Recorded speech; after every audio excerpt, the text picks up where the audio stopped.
গাঁজা সহ এক যুবককে গ্রেফতার করলো গাজল থানার পুলিশ। পুলিশ সূত্রে জানা গিয়েছে, ধৃত ওই যুবকের নাম সঞ্জয় প্রামাণিক, বাড়ি মালদা জেলার শোভানগর কর্মকার পাড়া এলাকায়। আনুমানিক রাত ৯টা নাগাদ ওই ব্যক্তি গাজলের কদুবাড়ি মোড় এলাকায় রহস্যজনকভাবে ঘোরাফেরা করছিল। তাকে দেখে সন্দেহ হয়, সেখানে টহলরত পুলিশের তল্লাশি চালালে তার কাছ থেকে দুটি গাঁজার প্যাকেট উদ্ধার হয়। মোট ১৩ কিলো গাঁজা উদ্ধার করা হয়। ওই ঘটনায় ওই যুবককে গ্রেফতার করে পুলিশ। উদ্ধার হওয়া গাঁজার বাজার মূল্য আনুমানিক ৫ লক্ষাধিক টাকা। কোচবিহার থেকে মালদার উদ্দেশ্যে ওই গাঁজা পাচার হচ্ছিল বলে প্রাথমিক তদন্তে অনুমান পুলিশের। চলো নিয়ে আসো।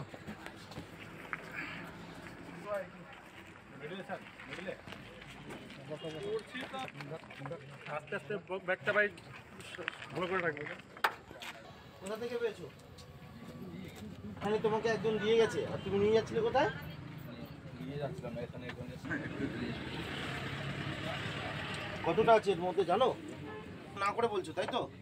এই ওজন মেশিন নিয়ে এসো। আচ্ছা আরো আছে বের করো, আরো আছে নাকি? ঠিক আছে, এদিকে এসো। মেশিনটা নিয়ে এসো এদিকে। রাখো না।